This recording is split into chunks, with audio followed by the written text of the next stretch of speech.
Hola, buen día. Bueno, vamos a iniciar. Como ya saben, estamos arrancando una serie de webinars. Mi nombre es José Robeto. Hay muchos de los que se sumaron que ya los conozco. Soy fundador de Ponce. Ponce es una startup de Argentina, más específicamente de Mar del Plata, que brinda un servicio para generar un ahorro en el manejo de equipos de riego, con una solución más específica para pivots. Trabajamos con productores, encargados de campo y regadores sobre la calibración, el mantenimiento y la operación de los equipos para ayudarlos a reducir el costo de riego y maximizar la homogeneidad en la aplicación. A los que les interese conocer un poco más de Ponce, al final vamos a hacer una encuesta en la pantalla, tanto del celular como en la computadora, les va a aparecer una pequeña encuesta donde van a poder poner si les interesa que nos contactemos para contarles un poco más sobre lo que hacemos. Quiero contarles un poco de esta iniciativa. En línea con este propósito de ayudar a productores regantes, decidimos desde Ponce lanzar un ciclo de webinars donde vamos a convocar expertos, como hoy es Leandro, para hablar de temas específicos sobre manejo de pivots. El webinar es la concatenación de la palabra web y seminario, así que siempre vamos a seguir el formato de lo que serán los seminarios. Ya habrán visto que es algo que se puso muy de moda con la cuarentena por esto de tener que quedarnos en casa, y la finalidad de cada webinar es que los participantes se lleven buenas prácticas y puedan intercambiar dudas con el experto. Así que el objetivo es que sea algo corto, de 1 hora u hora y media, donde los primeros minutos van a ser 40 minutos más o menos, donde va a hablar el experto, y el resto va a ser de preguntas y respuestas. Mi consejo es que se aproveche mucho este tiempo de preguntas, aprovechen a sacarse todas las dudas que tengan, porque hoy, por ejemplo, lo van a tener ahí a Leandro para todo lo que necesiten, así que cuantas más preguntas hagan, más jugo le van a poder sacar al webinar.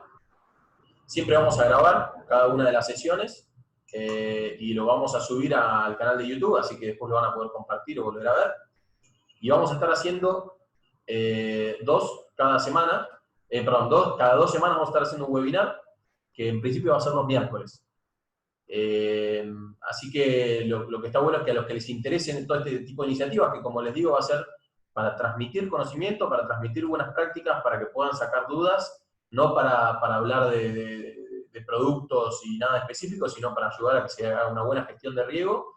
Está bueno que sepan que en general va a ser los miércoles, que lo que les va a permitir, organizarse. Y siempre nosotros vamos a ir haciendo invitaciones personalizadas, en algún caso por ahí a los que conocemos van a ser por WhatsApp, y si no por mail. Generalmente a todos los que van participando en los webinars les pedimos el mail para volver a invitarlo a los que siguen, volver a invitarlo a los próximos. Y como para saber cuál es el mejor horario para hacer esto, lo primero que queremos hacer es una pequeña encuesta, que de vuelta va a ser algo sencillo, ahora les va a aparecer en la pantalla, para que vean cuál es el mejor horario. Que nos digan, hoy lo hicimos a este horario, a las 9, pero como dentro de 2 semanas vamos a volver a hacer otro, nos gustaría saber cuál es el horario que ustedes sienten que les quedaría más cómodo para seguir haciendo estos webinars. Así que les lanzamos la encuesta. Mientras tanto les voy contando un poquitito sobre Leandro. Creo que muchos lo conocen porque es un enorme referente en nuestra zona. Nosotros, como dije, somos de Mar del Plata, pero además creo que lo deben conocer en casi todas las partes del país. Leandro es ingeniero hidráulico, recibido de la Universidad de La Plata. Nació en Lobería, lugar donde desarrolló casi toda su carrera relacionada siempre al riego. Luego de recibido, tuvo experiencia en docencia como colaborador en la Facultad de Ciencias Agrarias de la Universidad de Mar del Plata y en el INTA Balcarce, dictando además varios cursos sobre equipos de bombeo, riego mecanizado en producción de papa y operación y mantenimiento de pivot central. Es miembro fundador de la Asociación de Riego Pampeano y a lo largo de estos años realizó más de 30 cursos y jornadas de posgrado, consolidándose como un referente de riego con gran foco en pivots y principal aplicación en la producción de papa. Entre el año 93 y el 2020 desarrolló una enorme experiencia en el armado y reparaciones de sistemas laterales y pivots, y desde el año 2000 que representa a Valley en la zona del sudeste bonaerense y Valle del Río Negro. En el 2001 cofundó Irrisur junto a Marcelo Viñas, que es una empresa de diseño, venta y servicios de sistemas de riego con la base en la ciudad de Lobería. Son líderes en toda la región. Hoy Irrisur tiene más de 25 años de experiencia profesional en el sector, con un gran equipo de trabajo especializado, con acento en el servicio de postventa, habiendo diseñado proyectos para grandes empresas como McCain, Agropecuaria El Carbón, Unitec Agro en Chaco, Villamar Estancias, el Cencerro Sociedad Anónima, 5 Cerros de Balcarce y La Gloriosa, Estanar Estancias y un montón más. Hoy tenemos la enorme suerte de tenerlo a Leandro acá, que nos va a venir a contar sobre cómo se hace una buena puesta a punto de pivots. Bueno, Leandro, te doy pie para que puedas compartir pantalla y arrancar con la presentación. Bueno, buenos días a todos. Gracias por el espacio. Un poco ahí está sintetizada la historia de lo que hemos hecho este tiempo, y siempre es bueno transferir las experiencias y, bueno, los conocimientos, como decías vos, para que aquellos que tienen que operar equipos o tener a cargo sistemas de riego o proyectos de riego lo puedan usar de la mejor manera posible, que le saquen el jugo a esos sistemas de manera tal de que los equipos cumplan el rol que tienen que cumplir. Nosotros estamos todo lo que es la pampa húmeda, sabemos que el riego es suplementario, que se usa en momentos estratégicos para asegurar una mayor producción, asegurar los cultivos y a su vez un nivel elevado de producción, de manera tal que es importante que el sistema esté en condiciones para ser operado confiablemente. Nosotros nos hemos dedicado a la instalación, como decía ahí el resumen, desde el año 93. Yo empecé como service de postventa, en realidad con otra marca de equipos de riego, y bueno, fuimos capitalizando toda esa experiencia, y de estos cursos los hemos ido haciendo más artesanalmente. Me parece bueno esta nueva adaptación de tecnología, porque permite en un poco tiempo por lo menos refrescar los principales conceptos. Así que ya sin más prólogo arrancamos, si te parece. Sí, excelente. Bueno, la charla es puesta a punto de los equipos de riego de pivote central. Nosotros, todos conocen, me imagino, lo que es un pivote central. Debe su nombre a la posibilidad de girar alrededor de un punto. Es un sistema de riego mecanizado que arrancó en la década del 50 en Nebraska, y en el cual, en el punto central alrededor del cual gira el sistema, hay que llegar con electricidad y agua. Hay un panel de control que básicamente lo que nos da la posibilidad de seleccionar el sentido de giro del sistema y la cantidad de milímetros que quiero aplicar. Se alimentan con corriente trifásica, por lo cual nosotros tenemos que controlar la llegada de esa electricidad y la cantidad de agua que entra al sistema. En todo lo que es sistema típico pampeano, que ahí yo explico, en realidad las perforaciones, la mayoría de los sistemas están al pie del equipo o a una distancia de 500, 600 metros. La fuente de agua en general es el acuífero pampeano, o puede ser el Puelche. En Córdoba también son acuíferos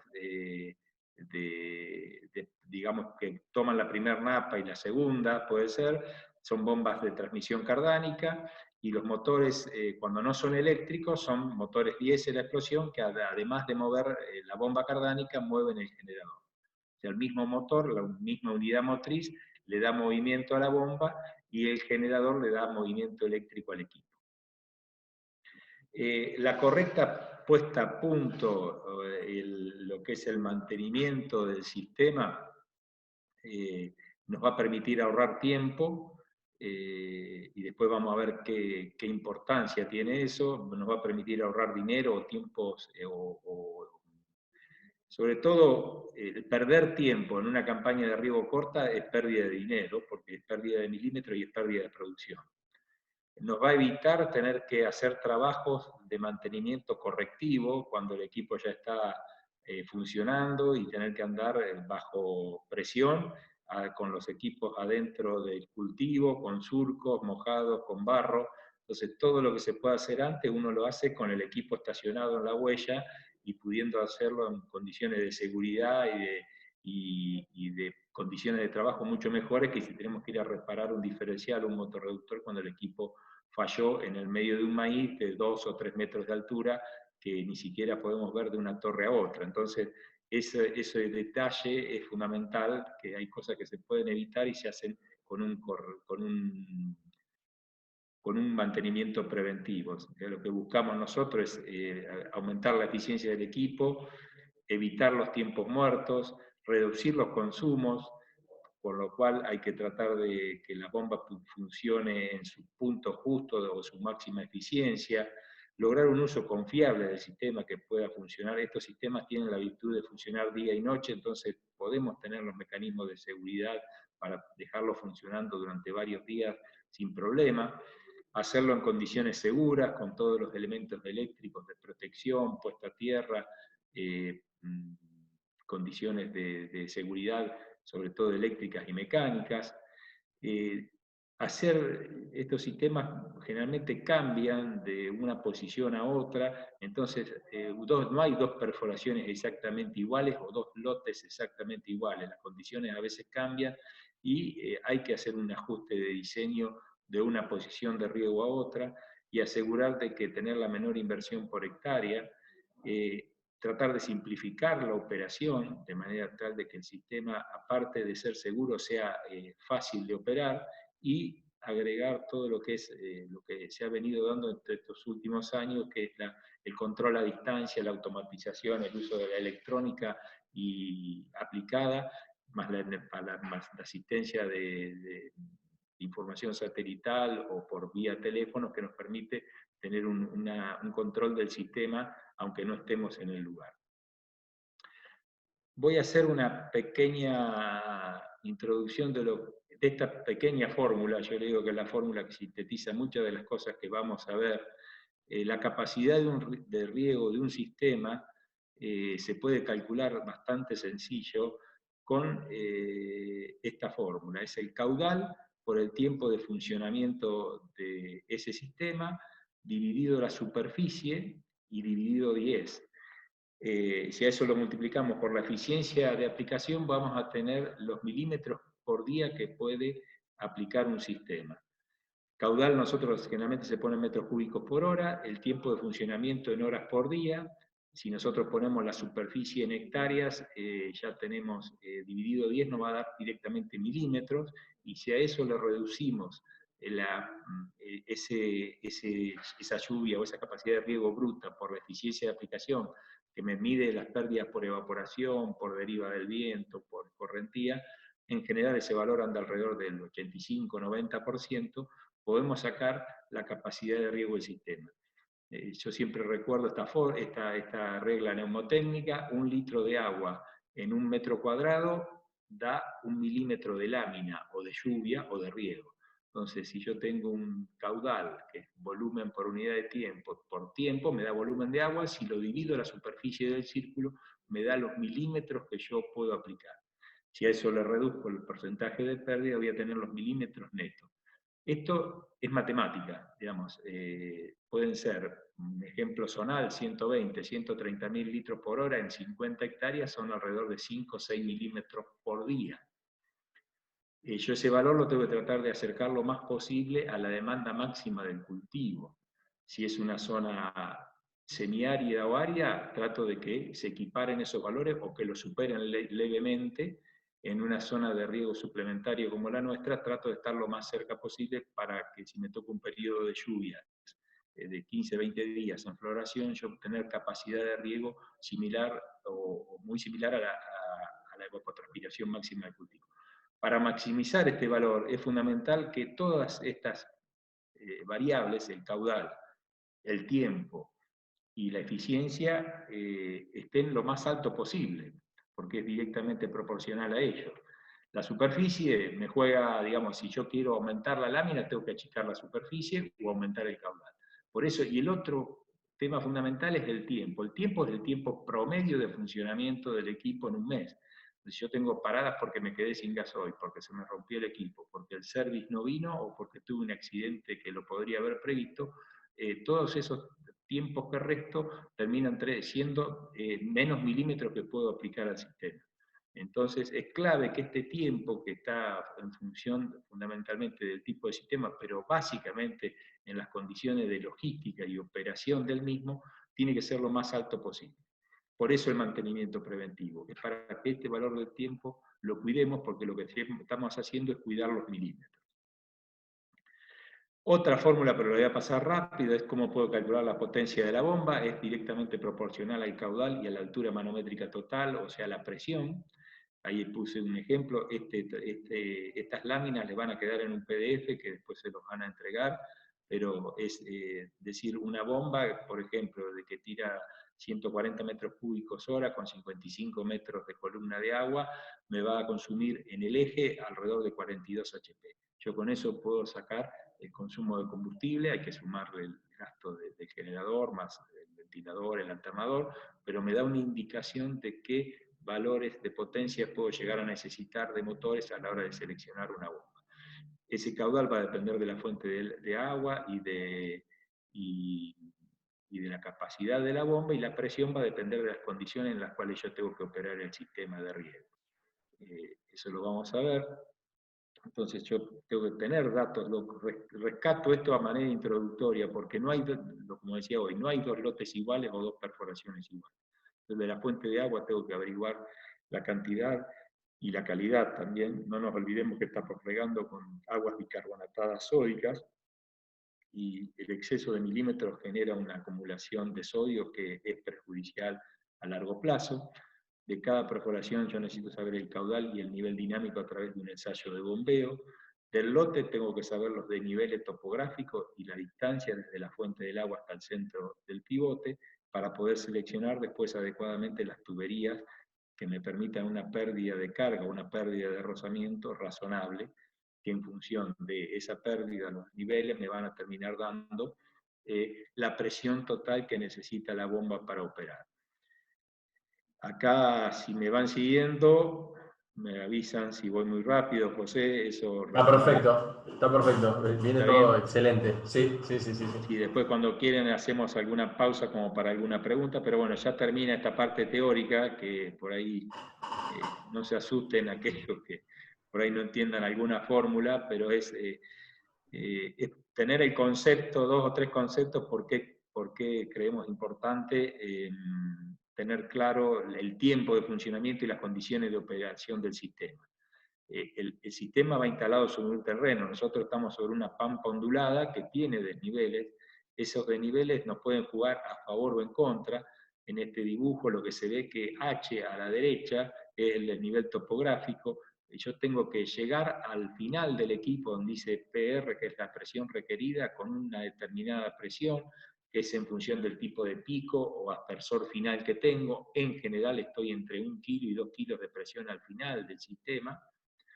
Pero le tengo que sumar, el agua tiene que vencer también el desnivel topográfico, tiene que ser transportada. Si nosotros nos vamos de derecha a izquierda, hay un valor que dice J, que son las pérdidas de carga que se producen por rozamiento adentro de una tubería. Yo siempre hago el ejemplo de una soga. Nosotros cuando tomamos en la mano una soga y la pasamos despacio, no sentimos nada. Ahora, si la pasamos ligero, nos quema. Bueno, el agua dentro de una tubería hace el mismo efecto. Cuando más rápido pasa por adentro de un tubo, mayor energía de disipación por calor hay, y eso es pérdida de presión. Por eso es importante no tener diámetros de tubería muy pequeños, porque por ahí nos puede salir más barata la tubería, el alquiler o la compra, pero el costo operativo va a ser más alto porque la presión que yo disipo ahí no la recupero. En general, nosotros para los caudales de la zona estamos trabajando tuberías de 6 pulgadas para arriba, 6, 8 pulgadas, para tener una velocidad interna que ronde entre 1,5 metros y 2 metros por segundo, de manera tal que las pérdidas de rozamiento sean razonables. Y a su vez el agua tiene que subir desde la profundidad de la perforación, esa profundidad no de la perforación, sino del nivel dinámico, que es el nivel de equilibrio que se produce entre el caudal que extrae la bomba y la alimentación que le da la perforación o el acuífero a ese bombeo. En general pueden ser 20, 30, 40 metros, depende de la zona donde estemos, pero es un punto de equilibrio dinámico que se da entre el caudal que extrae la bomba y el caudal que puede entregar la perforación. Leandro, esto querría decir, digamos, que nosotros siempre el diseño del sistema lo vamos a hacer para la peor condición, ¿no? Que sería donde tenemos la mayor altura en el extremo del pivot y bueno, con la pérdida de carga que representa hasta llegar a ese espesor, ¿no?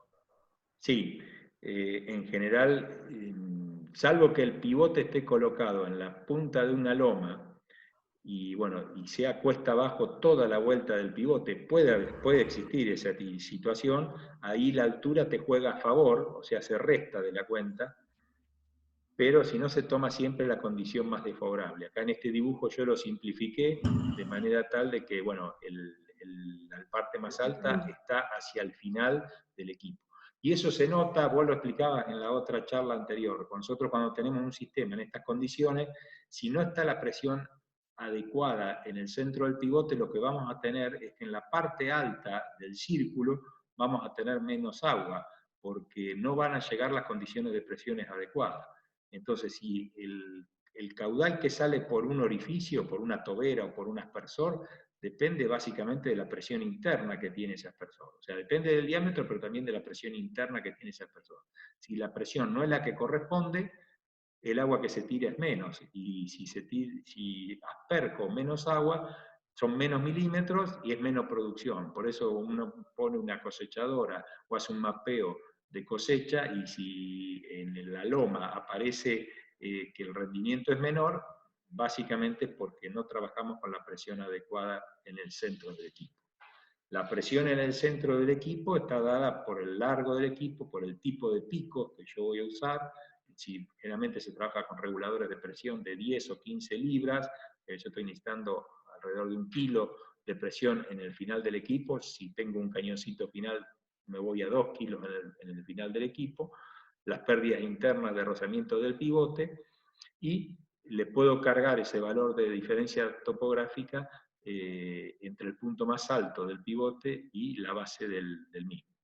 Eso hoy con la herramienta de Google Earth se puede sacar bastante bien, por lo menos aproximado para lo que necesitamos nosotros, plantando un círculo y haciendo un recorrido de lo que es desnivel, que nos muestra el mismo Google, en las versiones Pro por lo menos lo muestra, que nos dan los desniveles máximos y mínimos de cada lote. Para que tengan una idea de la equivalencia, un kilo por centímetro cuadrado de presión es igual aproximadamente a 10 metros de columna de agua, a un bar, y es igual a, ahí me faltó poner, pero es igual a 14 libras. Los PSI, que es la abreviatura de Pound Square Inch, es las libras que nosotros le decimos generalmente cuando cargamos en una gomería, o le damos presión a los neumáticos. Las libras son 14 libras, que equivalen a 1 kilo de presión y a 10 metros de columna de agua. En algunos sistemas se mide en hectopascales o kilopascales. En los sistemas, los tableros más nuevos, aparece la presión en kilopascales. Y 1 kilo por centímetro, 10 metros de columna de agua, son 100 kilopascales. ¿Estamos hasta ahí? Sí, perfecto. Bueno, esto lo paso rápido porque es en realidad una simulación de un bombeo, cómo se genera la depresión y la profundidad y el cono de influencia. Lo vamos a pasar. Bueno, decíamos que nosotros tenemos que tener un control de la cantidad de agua que ingresa al sistema y de la fuente de electricidad, también un control de la electricidad y el voltaje fundamentalmente que llega a ese sistema. Hay algunos sistemas que tienen un caudalímetro en la entrada, entonces yo puedo hacer una lectura directa del caudal que está ingresando a un pivote. La mayoría de los equipos no tiene ese caudalímetro, entonces la manera indirecta de ver si el caudal que está ingresando a la máquina que se corresponde con el de diseño es leer la presión de entrada al equipo. La presión de entrada al equipo está en función, como dijimos hoy, hay una cartilla de riego que la vamos a ver más adelante que nos indica qué presión tiene que tener el sistema de acuerdo al largo, al diámetro, al caudal de ingreso y a los desniveles topográficos. Me va a decir, por ejemplo, que un sistema que tiene que trabajar con 120 metros cúbicos por hora necesita 30 libras de ingreso en la base de entrada del equipo. Si yo tengo esas 30 libras, me estoy asegurando de que el caudal que ingresa al equipo es el que yo diseñé, o sea, los 120 metros cúbicos por hora. Si el caudal es mayor, quiere decir que tengo ese caudal, vamos a suponerle una exageración, que es de 40 o 50 libras, me estaría sobrando presión en esa condición de funcionamiento del equipo. Eso se puede dar cuando el equipo está cuesta arriba, o sea, con desnivel por vencer. Y si el caudal es menor, quiere decir que yo no estoy logrando el caudal que me propuse para diseñar la cartilla de riego, de manera tal que ahí tengo que hacer algún tipo de corrección, o puede ser que el caudal de la bomba no sea el suficiente, que se puede modificar, sobre todo cuando son bombas cardánicas, o corregir la cartilla si es que la bomba no está entregando el caudal que yo necesito. Esto es peligroso porque si me falta presión en la entrada, donde más presión me va a faltar es en las torres del final y son las que mayor superficie riega. Entonces es clave que la presión de ingreso coincida con, o supere levemente la presión de la cartilla. La otra cuestión a observar en el punto central es el voltaje. Hay una analogía entre la hidráulica y la electricidad, es decir, el voltaje en electricidad equivale a la presión en hidráulica, el caudal en hidráulica equivale a la intensidad de corriente o a los amperes en electricidad.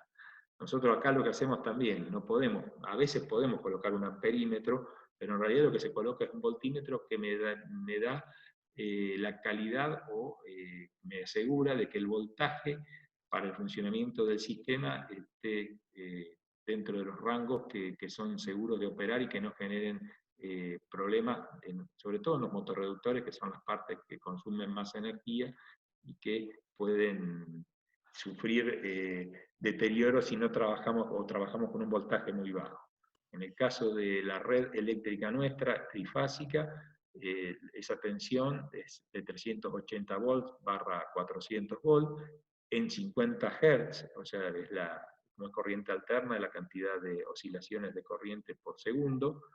Los equipos americanos o la tensión americana es de 480 volts, 460, 480 volts, pero en 60 Hz. Los motorreductores están preparados para trabajar en los dos rangos. Lo único que varía es la velocidad. La velocidad con que gira un motor depende de los hertz que tenga la corriente que lo alimenta. Entonces, los motores que están en 60 Hz son un 20% más rápidos que los que trabajan en 50. Un mismo equipo puede trabajar con las dos corrientes, a veces nos ha pasado que a veces trabaja con 50 o 60 Hz, dependiendo si está conectado a la red o al generador, y de esa manera nosotros lo que sí tenemos que corregir es el tiempo de rotación del sistema porque depende de la velocidad de la última torre. Entonces, ese es un Una dato pregunta, importante. perdón, con respecto a esto que mencionabas, digo, hay una configuración muy típica que es la de un motor que tiene acoplado una bomba cardánica y por correa un generador. Sí, En esos sistemas, el motor, que muchas veces tiene un acelerador canilla, es sí, sensible a cómo se setee la velocidad de las vueltas, porque eso va a determinar, como decías recién, la frecuencia de generación, ¿no? Que exacto. al fin y al cabo determina la velocidad de rotación del pivot. O sea, lo que voy es que poner el pivote en 1800 RPM o 1900 o 1600 hace que gire a otra velocidad. Exacto, y lo más peligroso es que te puede generar daño sobre el generador. Nosotros en los tableros de los motores aconsejamos, aparte del generador y del motor, armarlos con voltímetro, amperímetro y frecuencímetro. Porque si nosotros hacemos trabajar el motor a 1500 vueltas, el generador a 1500 vueltas, la tensión, los hertz que tiene que generar el generador son 50. Cuando lo hacemos trabajar a 1800 vueltas, los hertz tendrían que ser 60. Nosotros incluso nos da la posibilidad de variar la polea del generador para adecuar el caudal que tira la bomba cardánica. Entonces ahí tenemos posibilidades de ajustar de un pozo, de un lote a otro, por ejemplo, un lote pegado que yo voy a regar una campaña, pero después me traslado de lote, que ese lote está un poquito más alto o tiene el agua un poquito más profunda, con lo cual la bomba para entregarnos el mismo caudal necesitaría girar un poquito más rápido. Entonces, si yo le pongo el motor más rápido, me paso de voltaje o saco al generador de los hertz que tendría que trabajar. Entonces ahí puedo agrandar un 5 o un 10% la polea y tener la bomba en mejores condiciones de funcionamiento sin pasarme de vueltas con el generador. Es una cuestión matemática donde se relacionan los diámetros de las poleas con las revoluciones del motor y generador, y puedo ir haciendo pequeños ajustes de manera tal de que el sistema funcione armónicamente, entregando el agua y la electricidad que yo necesito. Estamos. Sí, sí, sí, excelente, excelente. Bueno, ya yendo un poco más a lo que es el mantenimiento del equipo, nosotros vamos a ir encontrando calcos donde nos hacen advertencias de precaución, aviso, peligro. Son distintos grados de profundidad o de peligro, porque nosotros no nos olvidemos que estamos trabajando en una máquina que tiene la mayoría, digamos, el 90% de las máquinas son con eléctricos, motorcitos eléctricos. Hay una marca que trabaja con motores hidráulicos, pero bueno, tenemos tensión, por lo cual siempre están estas calcos y hay que darle bolilla porque son las que nos indican si el sistema, dónde hay que tener cuidado, porque se puede generar algún movimiento imprevisto de rotación, si yo estoy al lado de una torre y puede arrancar sola porque eso es automático, o donde puedo tener electricidad. En los tableros, generalmente en la parte del tablero principal se coloca una llave de corte que si yo estoy haciendo mantenimiento hasta puedo ponerle un candado de manera tal de que si yo estoy en el equipo haciendo mantenimiento y viene alguien atrás mío a querer ponerlo en marcha, se encuentre con esto y ya tiene la indicación de que el equipo está trabado para que no le llegue energía mientras yo estoy haciendo alguna reparación o mantenimiento del mismo. En la pirámide nosotros y la base tenemos una luz de marcha que en general puede funcionar intermitente o con una baliza, de manera tal que yo a la distancia puedo ver si el equipo está funcionando. Tiene un anillo colector externo que lo que me permite es que el sistema gire sobre sí mismo sin tener que enroscar el cable, o sea, yo tengo una parte fija que es la pirámide y una parte móvil que es el tramo. Ese anillo colector tiene unas pistas de bronce con unos pastines de carbón, y los 10 u 11 conductores que están fijos pueden rotar del lado del tramo sin necesidad de que se enrosque el cable, con lo cual hay que hacer alguna tarea de mantenimiento sobre esas pistas y esos carbones cada tanto, sobre todo la limpieza. El panel, que hay distintos niveles de paneles que pueden ser desde el manual sencillo hasta los más sofisticados que son programables por tiempo, por posición.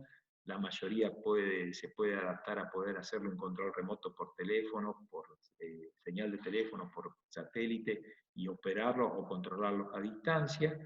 Tiene la entrada de agua y generalmente se hace con un caño flexible. Esto que estamos viendo es un equipo fijo, donde la entrada es fija y no se mueve más. Cuando nosotros tenemos un equipo móvil, como una de las primeras fotos, generalmente se coloca una manguera de goma entelada que le permite absorber las pequeñas deficiencias, variaciones del centro al centro de la bomba, o adaptar la tubería de aluminio que viene desde cierta distancia al centro del equipo. Tenemos un cable de potencia y uno de señal. El de señal es el que permite automatizar el sistema de manera tal que si el pivote se parara, puede mandar una señal y detener la bomba, o al revés, puedo encender la bomba y hacer que el equipo arranque una vez que la bomba y la presión son las correctas. Entonces hay un cable de comando y un cable de potencia. En la pirámide siempre hay que tener en cuenta que esa pirámide tiene que estar bien anclada. Ahí tenemos dos ejemplos. La pirámide fija va sobre una base de concreto que tiene unos tornillos de sujeción que van incrustados o están hormigonados y se ajustan vía tuerca. Esas patas, una vez que se arma el equipo ahí, no se mueve nunca más. Eso hay que verificar el ajuste. En el caso de los pivotes móviles, la pirámide está sobre ruedas, lo cual permite trasladar el equipo de manera más sencilla de una posición a otra. Y el anclaje se da, no sé si se ve el mouse, pero el anclaje se da a través de una cadena y unas sujeciones, o le decimos perros, en realidad son unos estiracadenas que permiten que yo prolongar la dirección de la pata de la pirámide a lo que es el anclaje. Acá este anclaje se puede hacer de un bloque de hormigón o de quebracho cuando el equipo no es muy largo y el terreno es plano, se hace generalmente como son campos alquilados, se hace una, una base con quebracho enterrado a 1 metro de profundidad. ¿Qué es lo clave de esto? Que el punto de anclaje no se mueva. Si se mueve ese punto de sujeción del pivote, voy a tener huellas con distintas pisadas y puedo someter a la estructura algún esfuerzo, porque una vez que se hace la huella, después el equipo puede caer en la huella anterior y si se movió el anclaje se puede estirar o comprimir el tramo y eso es peligroso. Eso que mencionaste recién es una forma de darnos cuenta si no está bien anclada la base, ¿no? Si empezamos a ver huellas que se ensanchan en alguna parte del pivot, me imagino que puede Sí, significar o que la base no está anclada sí, o que no sí. están bien alineadas las... Exacto, si estos anclajes, yo le digo, o manda la pirámide o manda el equipo. Si la pirámide está bien anclada, manda la pirámide y las torres se adaptan al punto de anclaje de la pirámide. Si la pirámide no está anclada, está bien anclada, el que manda es el equipo y es como que está flotando alrededor de un punto que no está fijo. Entonces se me generan huellas más anchas de lo que tendrían que hacer. ¿Sí? Perfecto. Después lo vamos a ver en la alineación también. Clave la puesta a tierra, ya sea pivote fijo o móvil, hay un cable de cobre que está conectado a la jabalina. El sistema de protección de tierra protege fundamentalmente al operador y hace que se pueda hacer una descarga a tierra ante alguna descarga eléctrica cercana. Lo que se pide es que esta puesta a tierra se mide, hoy incluso las ART lo están pidiendo para que esa resistencia sea menor que 10 ohm, de manera tal de asegurar una buena descarga a tierra y bueno, en algunos casos piden la certificación de un profesional para que eso esté en cada posición de pivote. El pivote se gira alrededor de un punto, por lo cual hay dos puntos de engrase que se pueden hacer en cuatro posiciones distintas del equipo. Eso se hace una sola vez al año, porque calculen que la rotación de eso es una vuelta cada 2 o 3 días. Digamos, eso, completando todo el recorrido de grasa, es un buje de hierro funcionando adentro de una cañería, que no tiene un alto nivel de rotación, pero sí es bueno que esté engrasado para que el deslizamiento sea lo menos friccionado posible. El panel de control en las distintas marcas es lo que tiene una fusilera para la línea principal, con fusibles de 10, 15, 20, 25 amperes, dependiendo del largo del equipo. Tiene un transformador que reduce la tensión de trabajo de 380 o 480 volt a 120 volt, que es la tensión de comando del sistema. Hay dos contactores que son los que fijan el movimiento en forward o reversa. Sabemos que la corriente alterna en un motor trifásico me permite, si yo cambio una de las fases, invertir el sentido de rotación. Es la falla más común. Nosotros, si cambiamos un generador y conectamos otro generador al equipo o reparo un empalme o una ficha de un equipo, si no tengo las fases secuenciadas como estaban originalmente, el equipo va a funcionar pero recibe las órdenes al revés. Entonces, esta es la falla, se te diría, la falla más común de los sistemas. Los llamados por teléfono son, el equipo se me desalineó. Pregunta siguiente, ¿tuviste alguna reparación? ¿Cambiaste el generador? ¿Alguien anduvo con la parte eléctrica? Sí, bueno, lo que tenés que hacer en ese caso es verificar que cuando vos le das la orden de forward o reversa al equipo, el equipo funcione en el sentido que vos le estás ordenando. Si no es así, hay que invertir dos de los cables que alimentan al equipo, que es en la parte superior, para recuperar, perdón, para recuperar la secuenciación original cuando se instaló el sistema. Si yo intercambio dos de los cables con el cual el sistema por supuesto esto se hace sin corriente, ¿no? Pero recupero la secuenciación original, porque si no el equipo cuando tengo la alimentación mal, las torres arrancan en el sentido contrario y a la vez cuando tienen que parar, arrancan y cuando tienen que arrancar, paran. Entonces yo si insisto con ese movimiento, empiezo a desalinear cada vez más el equipo, pretendiendo corregirlo y lo que logro es hasta volcar algún tramo. Entonces cuando Claro, pasa eso... Sí, No, perdón, quería marcar eso que mencionas. No es que si hay una fase invertida o que si el sentido está invertido, el pivot va a girar para el otro lado, sino que exacto. va a tener el ciclo invertido. Es decir, cuando tendría que estar parado, va a estar moviéndose y cuando tendría que estar moviéndose, va a estar parado. O sea que Exacto. es grave el Entonces, problema. enseguida vos vas a empezar que el equipo que se hace como una Z, le decimos nosotros, porque las torres hacen lo contrario de lo que tendrían que hacer. Fusionan todas para el mismo lado, al revés de lo que uno le indica, pero en vez de arrancar paran y en vez de parar arrancan. Entonces, y uno le parece que dándole a la llave de forward o reversa lo va a corregir y empeora cada vez más la situación. Entonces, ese primer chequeo cuando uno hace la primera puesta en marcha es comprobar que el sentido de giro, eso se hace fácil porque alguna de las torres siempre mueve. Si uno le da forward o reversa, para algún lado mueve el equipo. Lo que yo tengo que observar es que mueva para el lado que yo le doy la orden. Si yo me pongo y miro la primera torre, no mueve, por ahí movió la última, le doy en reversa en vez de forward. Para un lado esa primera torre va a mover. Entonces me fijo si está bien de acuerdo a la orden. Si no está de acuerdo hay que desconectar todo e invertir alguna de las fases.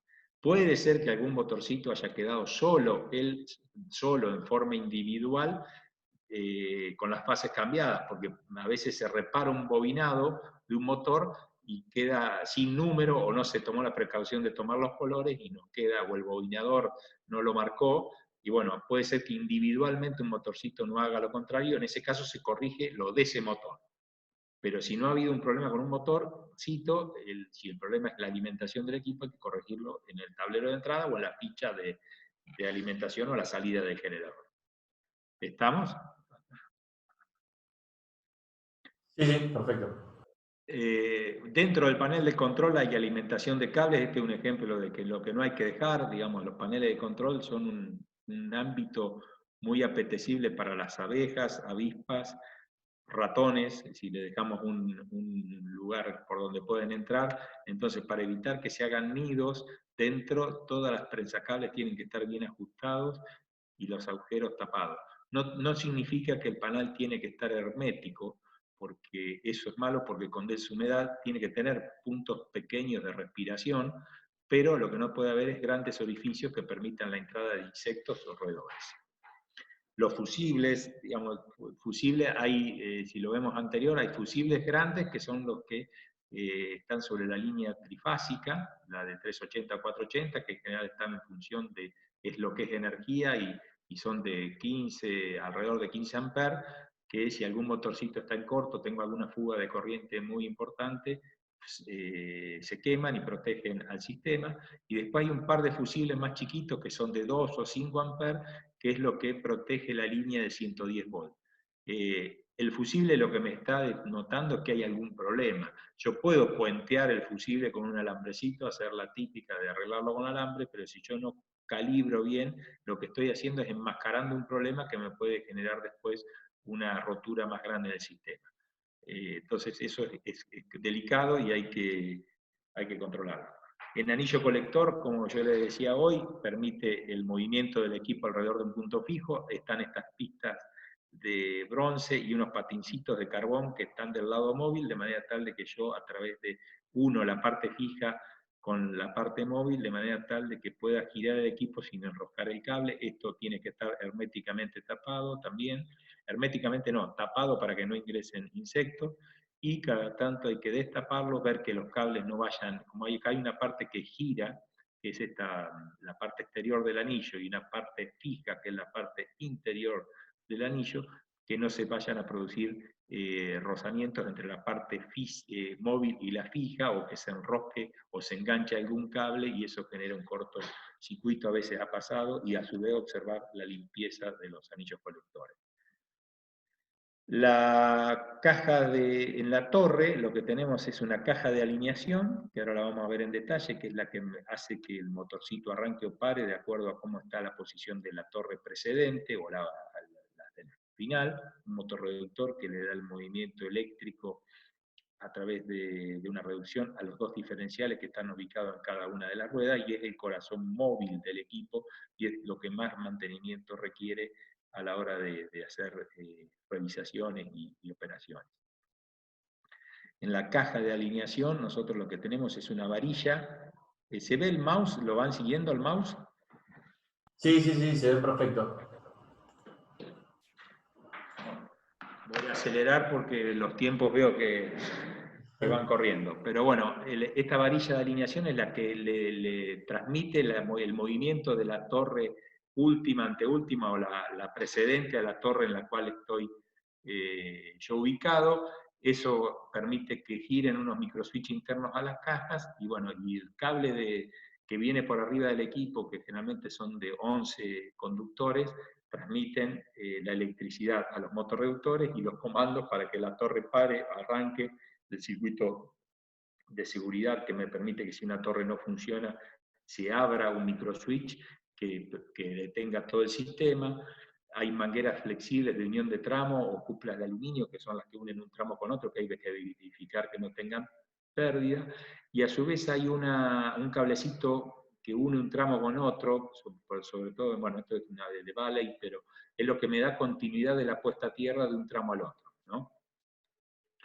En la caja internamente hay un contactor, que es lo que ese contactor se activa o no, de acuerdo a la orden que recibe la torre por los microswitch para parar o arrancar, pero es el que le da paso de corriente al motorreductor. Hay una llave de funcionamiento de emergencia, cual todas las torres, de distinta manera, pero las distintas marcas tienen una llave de corte que me permite detener ese tramo de manera instantánea y detener todo el equipo. Por ejemplo, me olvido una camioneta en la huella porque me puse a revisar o veo que el equipo se va a chocar algo, yo me puedo trepar a cualquier torre y hacer que el equipo se detenga inmediatamente o a los 2 segundos y le esfuerzo una interrupción en el circuito de seguridad y paro el equipo en cualquiera. Esa llave hay que verificarla cuando uno hace mantenimiento que esté funcionando bien. También volvemos al ajuste de los prensacables. Esta caja de torre tiene un protector de plástico que permite la entrada pero no tiene que permitir la entrada de insectos, que no haya lugares por donde puedan pasar insectos. Ver el ajuste de las borneras. Acá tenemos los cables, el negro, el rojo y el azul y el rojo son los cables que transmiten la potencia, los motorreductores son más gruesos, y después tenemos cables de comando, que es amarillo, naranja, marrón, el blanco es neutro de las bobinas.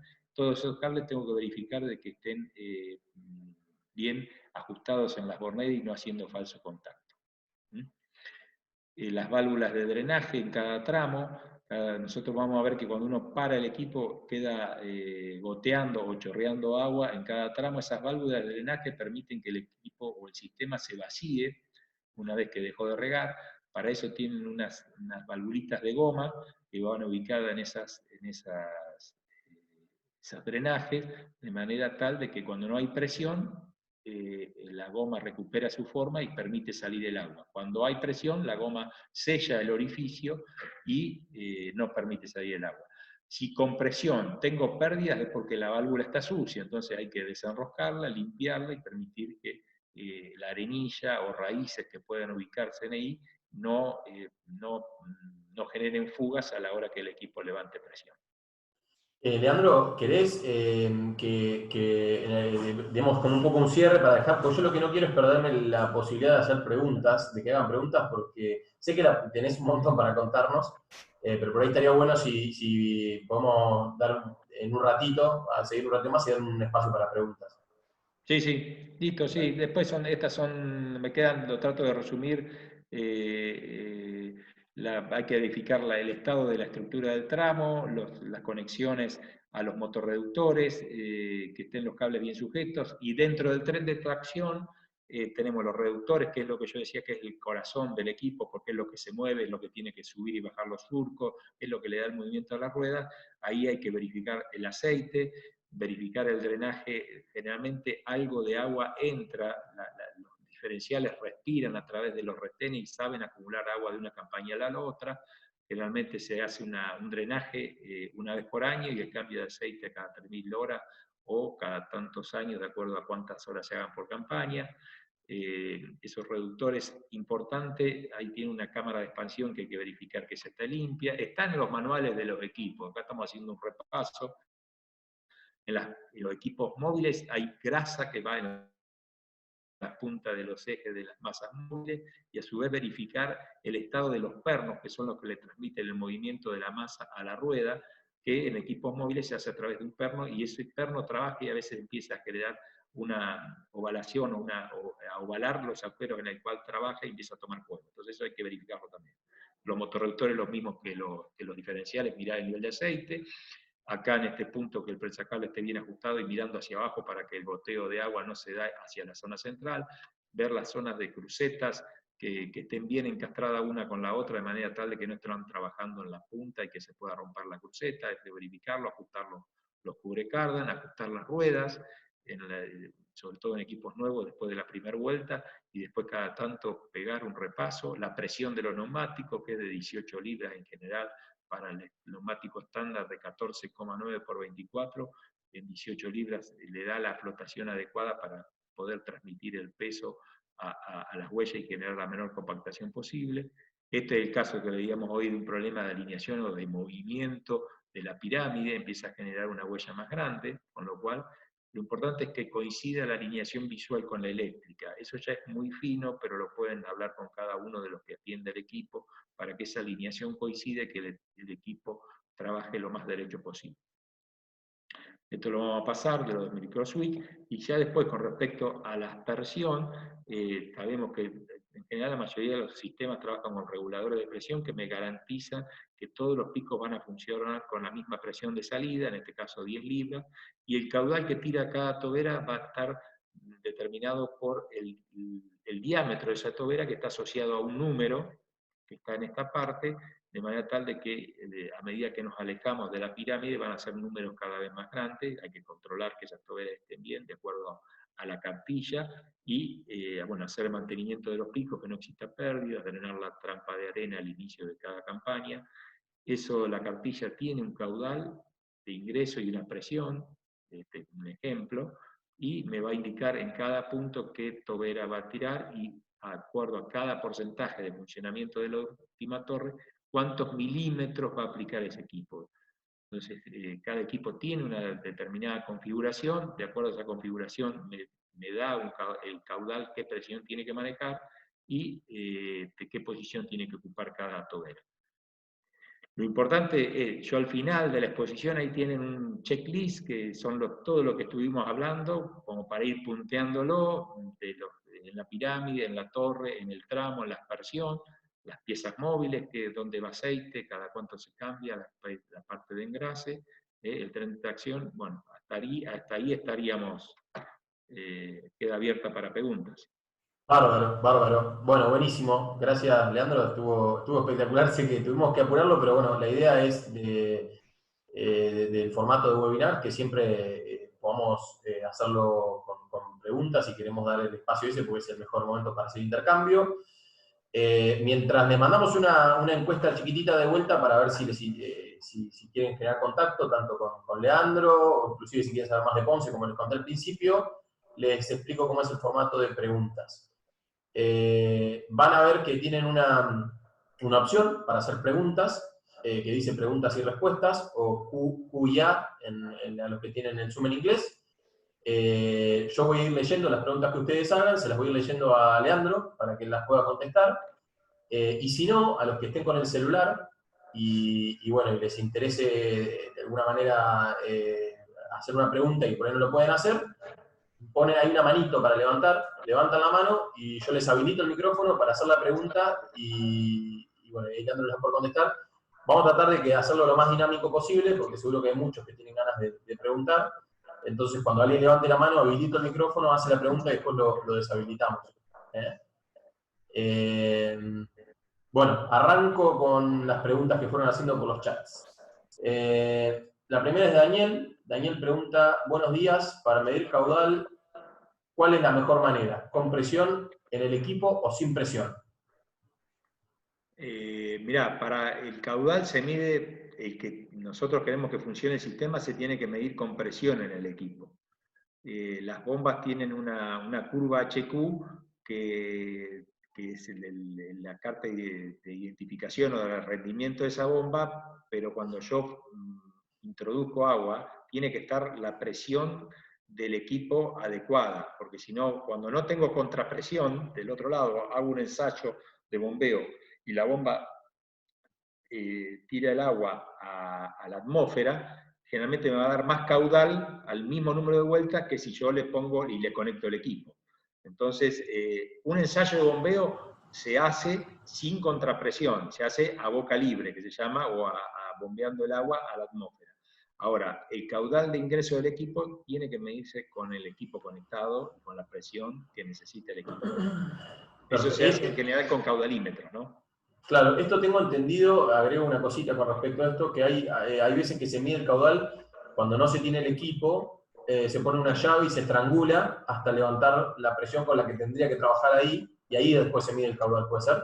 Sí, eso sí, ese es un método. Si vos no tenés el sistema todavía en la perforación, vos podés disimular con una llave exclusa la presión, ponerle que el sistema cerrar hasta que levante 2 kilos o 2,5 kilos de presión, que es más o menos la función de trabajo del equipo, y ver cuánto rinde. Pero en realidad lo que hay que distinguir acá son dos cosas. Si el perforista te hace el ensayo de bombeo, usa su bomba. Y vos después tenés que, en función de ese ensayo de bombeo, seleccionar y diseñar qué bomba querés vos, en función de esos datos. Porque si no, lo que vas a estar haciendo es una medición del caudal con la bomba del perforista, que es muy probable que no sea la que vos tenés que instalar después. Y las bombas generalmente no son las mismas. Los pasos son los siguientes. Se hace la perforación, se hace el ensayo de bombeo con los datos de caudal y nivel dinámico, que en realidad se toman por lo menos 3 o 4 datos, se determina qué caudal es el de explotación sustentable de esa perforación y a qué nivel dinámico tenemos. Con eso se calcula la bomba, es decir, calculo en general cuántas cámaras tiene que tener esa bomba para entregar la presión que yo necesito. Y en función de eso sí ahí puedo hacer una verificación de que la bomba después me entregue el caudal y la presión que yo quiero. Perfecto. Pregunta Pablo Tachi, ¿qué peso tiene aproximadamente cada torre sin agua? 2.000 kilos aproximadamente. Y con agua se va casi a 3.000 kilos con agua cada torre. Perfecto. Bueno, ahí hay un par que agradecen por la presentación. Después dice, buen día, ¿cuál sería la mejor manera, Gabriel Muñoz, cuál sería la mejor manera de evaluar el riego? No sé si necesitas que amplíe, Gabriel. Vos, Leandro, si querés... Yo me imagino, a ver, lo que uno mide, la eficiencia de aplicación, son 2 o 3 parámetros. Primero, de lo que yo bombee, quiero que el mayor porcentaje llegue a la zona radicular del cultivo, que es donde se va a aprovechar. O sea, yo tengo que minimizar las pérdidas por evaporación, que eso fundamentalmente está dado por las condiciones climáticas, pero a su vez por el tamaño de gota.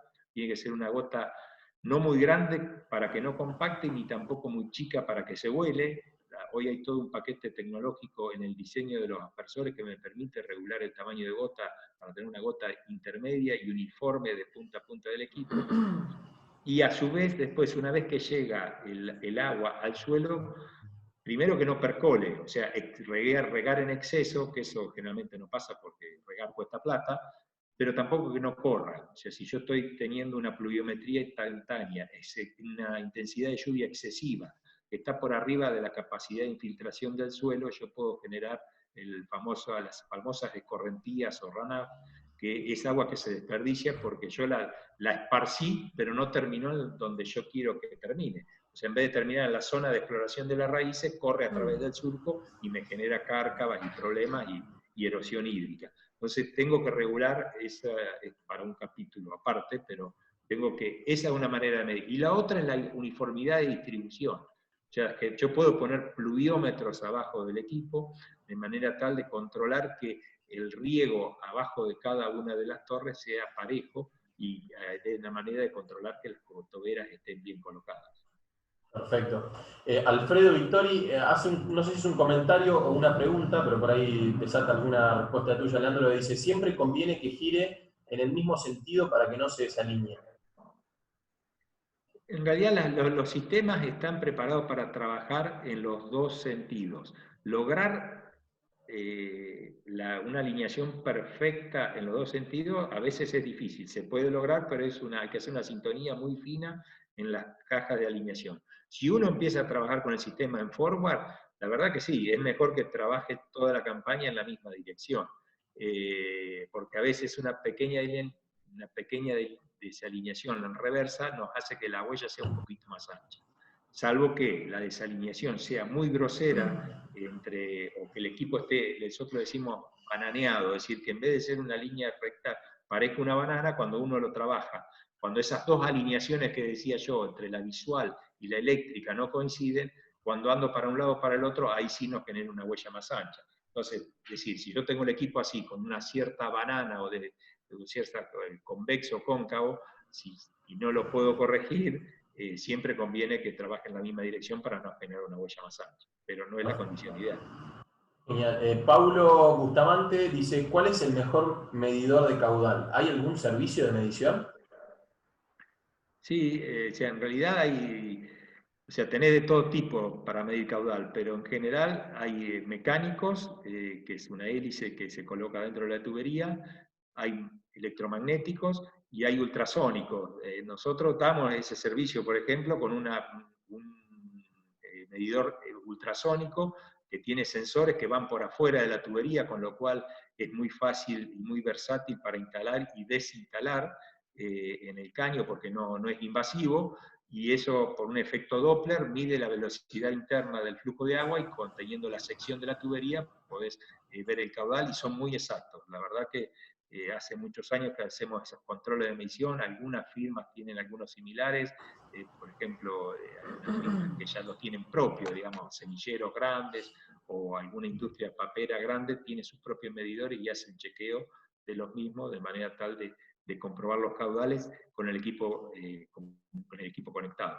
Básicamente esta discusión se da sobre todo cuando el productor le cobra el milímetro al semillero o al que hace la producción de papa, como ahí tenés que asegurarte que los milímetros que vos aplicás en toda la campaña están relacionados con el caudal y las horas que funciona el equipo.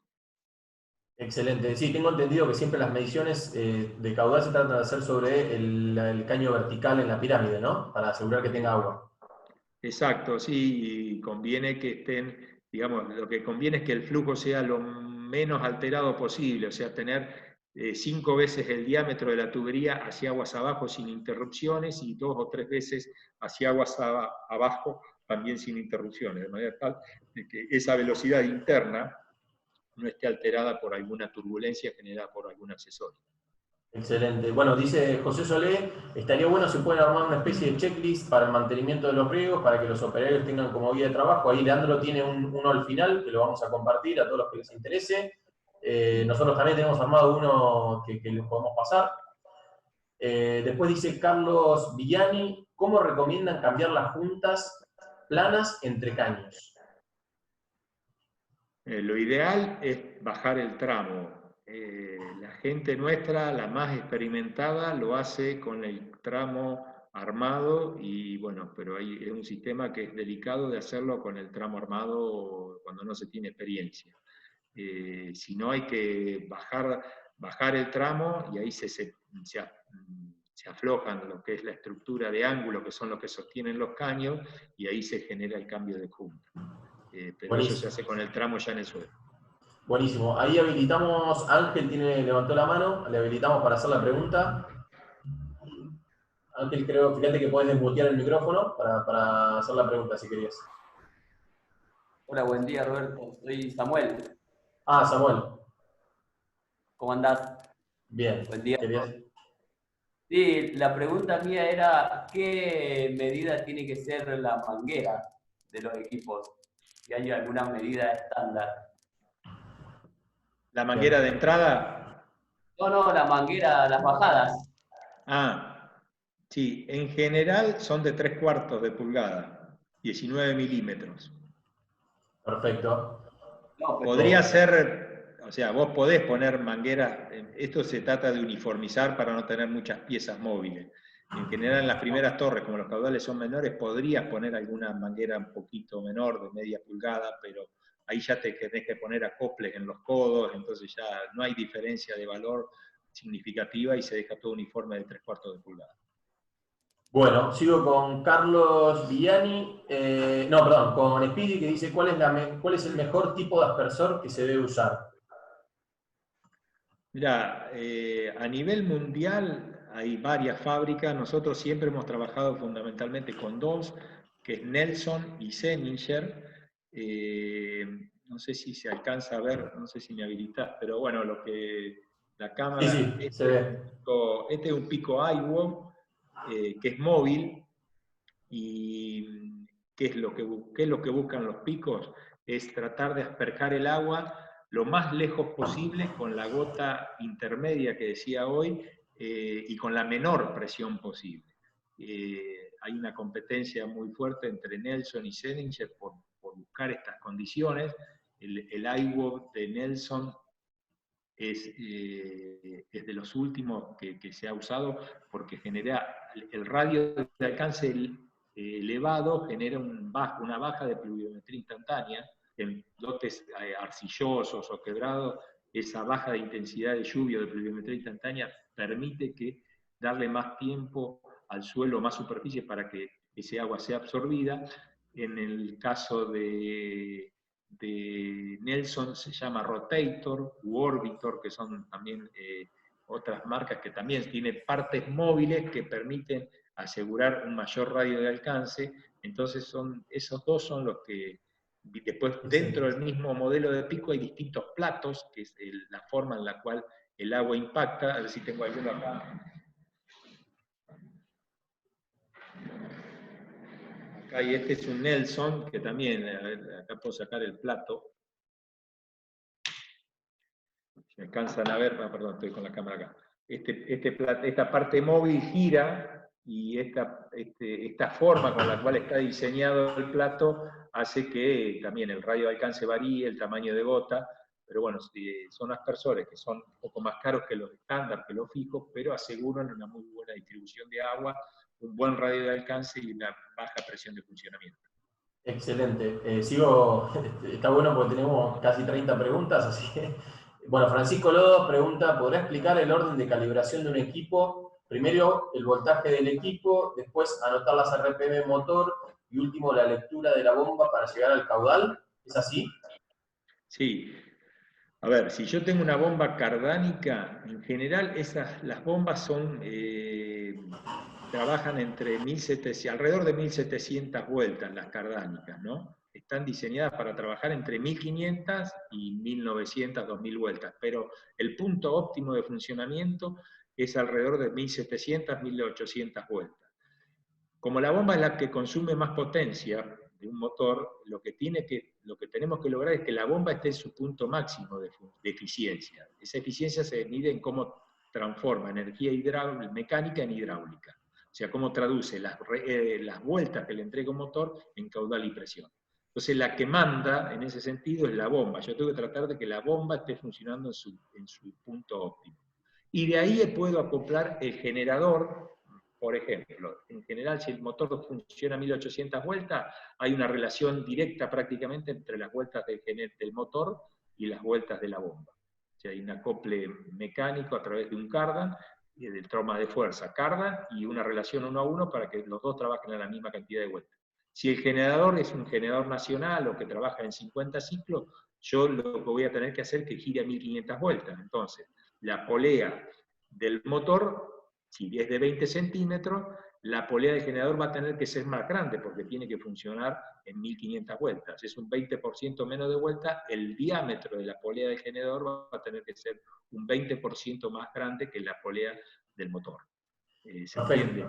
Sí, Entonces, y eso se puede regular, pero en general hay que atender la condición de funcionamiento de la bomba y adaptar el generador a eso. Excelente. Juan Carlos pregunta, la eficiencia, entre paréntesis, en la fórmula de capacidad de riego diaria, la que habías presentado al principio. Sí. ¿La sacamos directamente de la carta de aspersión o tiene más que ver con el coeficiente de Christensen? No, en realidad la carta de aspersión no te da eficiencia. En realidad está en función de las condiciones climáticas, porque eso depende de la temperatura ambiente, del porcentaje de humedad ambiente, el viento, la velocidad del viento. El coeficiente de Christensen te tiene en cuenta en realidad es la medición de distintos caudales a lo largo de una línea de riego de distribución de agua. Entonces, eso es aparte. Sí, la eficiencia depende de esas condiciones, digamos, si los picos están bien puestos, no es lo mismo. Pónganse, ustedes cuelgan una prenda de ropa un día de verano con mucho viento, se seca en 5 minutos o en 20 minutos. No es lo mismo que un día de invierno nublado con mucha humedad ambiente, no se seca nunca la ropa. Bueno, eso es lo que hace a la eficiencia de aplicación, sobre todo en los factores climáticos. Después, si yo tengo los picos mal ubicados, mal calibrados, ahí aumento la desuniformidad y aumento la ineficiencia. No sé si Perfecto. quedó claro el contacto. Sí, sí, creo que sí. Acá tengo otra pregunta que dice, tamaño del equipo, entre paréntesis, superficie, en zona sur, Buenos Aires, pensando en cultivos extensivos, trigo, soja y maíz, caudales de 150 a 280 metros cúbicos por hora. ¿Cuál sería la mejor opción desde el punto de vista técnico y económico de inversión? Un equipo de 180 hectáreas regando en mitades o tercios diferentes cultivos, o dos equipos de 90 hectáreas cada uno. Bueno, armamos otro Zoom para eso. Bueno, hay cuestiones. Nosotros, cuando arrancamos a trabajar, en general eran equipos de 6, 7 tramos móviles, por lo que decíamos hoy. Estamos hablando de riego suplementario que pueden regar más de un cultivo al año. Los caudales de acá de la zona están entre 100 y 200 metros cúbicos por hora. Ponerle una media de 130, 140 metros cúbicos por hora te lleva a tener una capacidad de riego en un sistema de 50 hectáreas de 5 o 6 milímetros. Como es riego suplementario, nosotros nos podemos dar el lujo de estar un poco por debajo de la evaporación máxima del cultivo porque tenemos agua almacenada en el suelo y tenemos algún aporte de lluvia. Si yo quiero irme hacia una condición de mayor seguridad, es decir, no quiero tener nada de déficit en todo el ciclo del cultivo, o aumento el caudal o achico la superficie, por la fórmula que vimos hoy. Por otro lado está la inversión por hectárea, es decir, un equipo es más barato cuanto más grande es, porque las torres valen lo mismo, pero riegan cada vez más superficie.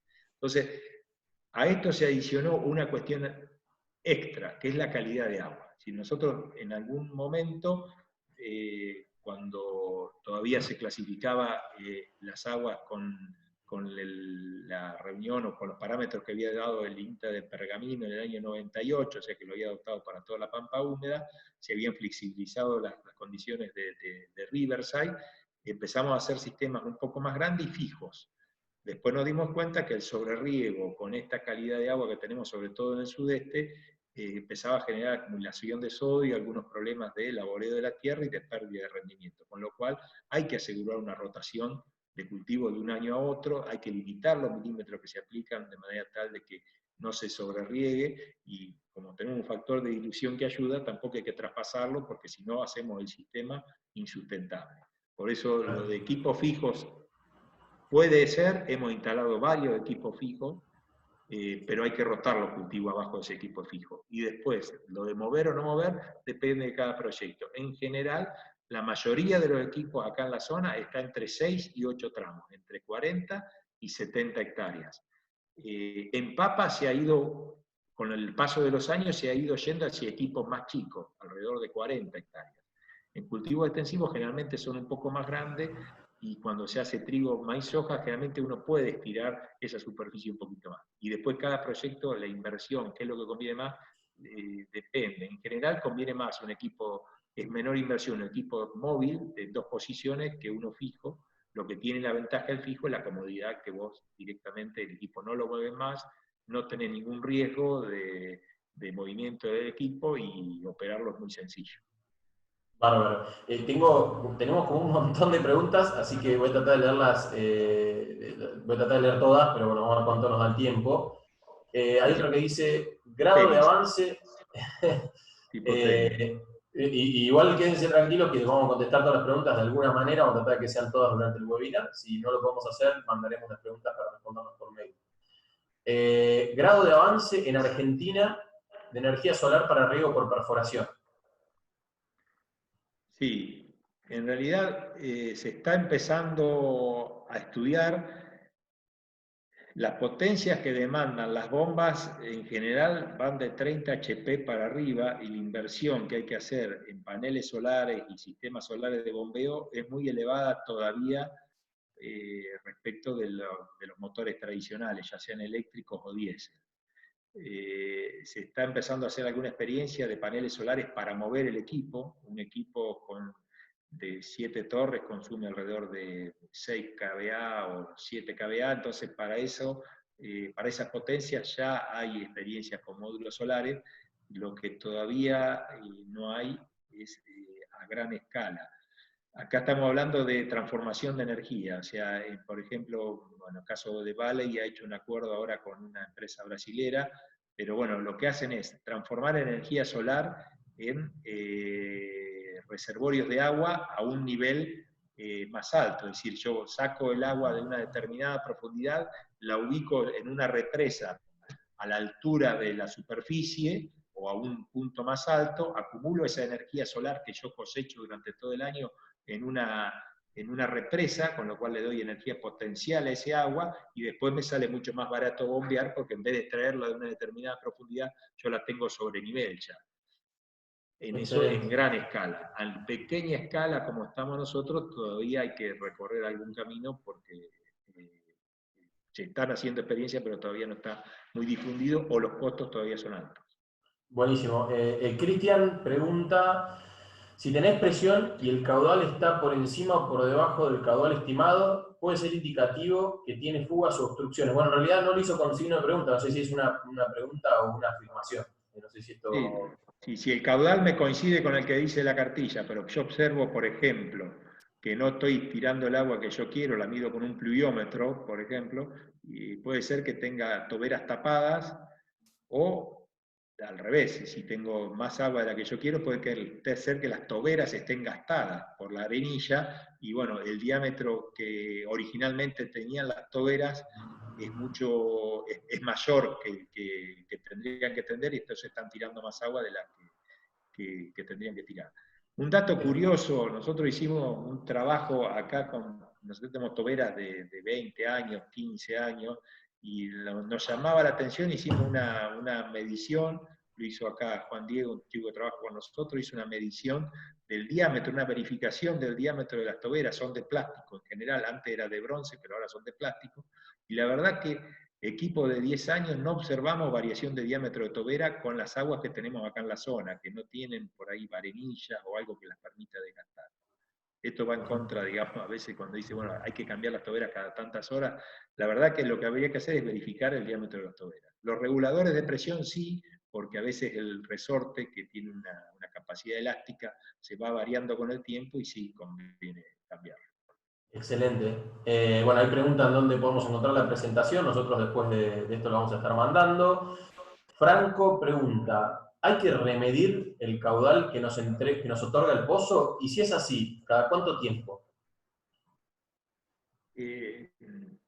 Si uno tiene el ensayo de bombeo y el perforista nos entrega, que lo que tendría que entregarnos un perforista es una hoja con una tabla que nos diga qué caudal, qué nivel dinámico, a qué profundidad colocó la bomba, el diámetro de la perforación, la camisa, y yo después instalo el sistema, convendría hacer una medición con el sistema ya instalado.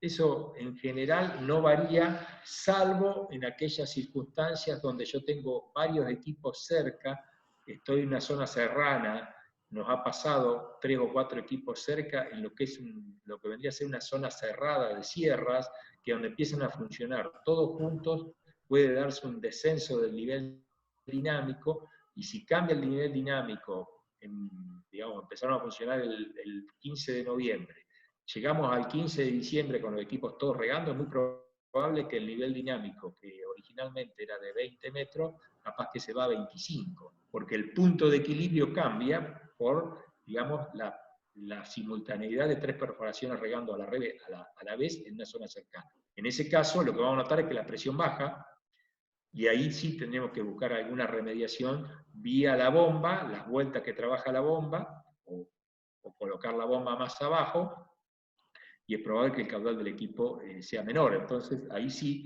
se justifica una remedición para reconfigurar el funcionamiento del equipo. Excelente. Alfredo Vittori pregunta, para medir distribución, ¿cuántos pluviómetros es conveniente poner por torre? En general nosotros recomendamos evitar la primer torre, porque la primer torre sobreriega en general, porque el diámetro de las toberas correspondería a que fuera más chico del que realmente tienen, pero eso genera problemas de potencia, de chorro y tamaño de gota, entonces se admite un tamaño mínimo que generalmente está por arriba de lo que tendría que ser. Entonces, a partir de la segunda torre, colocar dos, nosotros recomendamos en forma de tres bolillos, poner latitas de durazno o algo similar, o pluviómetros de boca ancha, agrupados de A3, y poner por lo menos 2 o 3 por torre en el medio del tramo, y poner 2 o 3 grupitos en la segunda torre, en la tercera, en la quinta, en la última, de manera tal de poder hacer un promedio y controlar la media y controlar las desviaciones que puede haber de una torre a otra.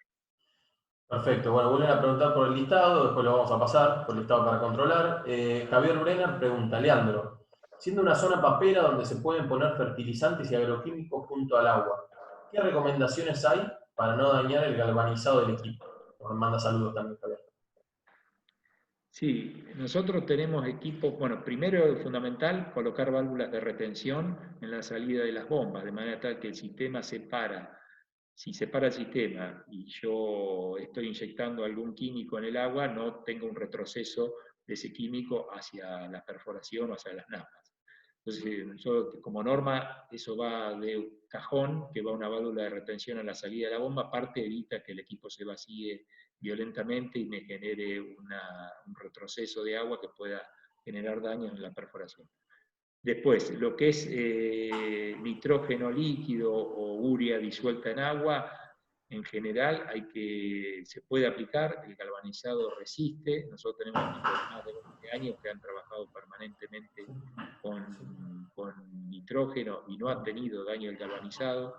La urea o el nitrógeno es muy agresivo con las partes de bronce, entonces cuando antes venían los equipos más viejos con tobera de bronce había que tener cuidado, y en esto que tienen tobera de plástico lo que hay que tener como precaución es que no haya pérdidas o fuga de nitrógeno en donde yo inyecto ese líquido o ese caldo en la base del equipo, y después que termina de funcionar generar unos 5 o 10 minutos de corrida de agua limpia para que el equipo se termine de limpiar y no quede solución dentro del sistema. Bueno, buenísimo. Cristian Chávez pregunta, ¿qué cuidado debo tener con la selección del equipo de filtrado a fin de proteger los aspersores? Sí, en general cuando son perforaciones acá en la zona, que hay de los dos tipos, hay una gran proporción de perforaciones que son semi-encamisadas, entonces generalmente el filtro de la bomba está ubicado en la parte superior, pero deja pasar algunas partículas grandes. En general lo que hay que hacer es limpiar muy bien las perforaciones y después la misma perforación hace de filtrado. Si uno no tiene exceso de velocidades internas dentro de la perforación, las mismas ranuras de los filtros o de la protección que tiene la bomba evita de que haya que colocar algún filtrado adicional. Son muy contados los casos donde hay que hacer un filtrado en la zona superior. Eso se usa más que nada en goteo, cuando se coloca algún hidrociclón para lo que es arenillas o partículas pesadas.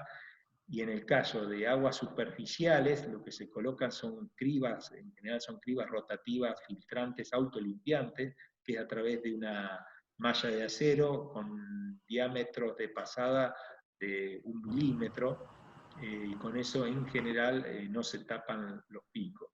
Y ustedes observan, los picos toman de la parte superior, de manera tal que si hay algún arenillo o piedra va por la parte inferior de la tubería, por eso es importante limpiar la trampa de piedra. Pero en general tenemos la suerte, por lo menos acá en la zona pampeana, de que no hace falta, si el agua es de perforación, no hace falta un filtrado adicional, y cuando el agua es superficial de un arroyo, una laguna, un canal, sí hay que colocar cribas de son de acero inoxidable con diámetros de pasada de esos mallas filtrantes de 1 milímetro o un poco menos. 1 milímetro, alrededor de 1 milímetro. Buenísimo. Ahora voy a seguir haciendo unas preguntas, pero por ahí para los que después tienen que seguir, les vamos a dejar una encuesta que les va a aparecer ahora también en la pantalla sobre, bueno, qué les pareció el webinar y qué cosas mejorarían. Eso lo pueden ir respondiendo mientras yo sigo leyéndole las preguntas a Leandro. Acá preguntan, ¿qué correcciones o cambios realizaría para utilizar el equipo o el sistema con efluentes de cerdo o de tambo o feedlot y sus diferencias respecto a aspersión, unidades motrices, huellas, cajas de torre, etc.? Sí, nosotros tenemos colocado 2 sistemas acá al sudeste que utilizan el purín, o sea, sobre todo lo que es la parte líquida de cerdos. Lo usamos como si fuese un fertirriego. En realidad se toma de las lagunas de decantación, lo hacemos a través de una bomba sumergible que ese agua pasa a través de los filtros a la bomba de manera tal de ya filtrarla y mandarla directamente agua filtrada al pivote. Y en el pivote lo que hacemos es mezclarla con el agua de perforación. En realidad es una proporción alrededor de 25% o 20% de agua proveniente de la laguna de decantación y un 75-80% de agua fresca, o se llama agua de perforación. Es como si fuese un fertirriego, pero en vez de hacerlo con una bombita de fertilización al lado del equipo, lo hacemos con un sistema de una bomba, generalmente son sumergibles, que inyectan 20-30.000 litros por hora y se aplica en general previo al cultivo, es decir, como una manera de acumular agua y nutrientes antes del cultivo o durante el cultivo. Puede ser, eso de esa manera lo trabajamos.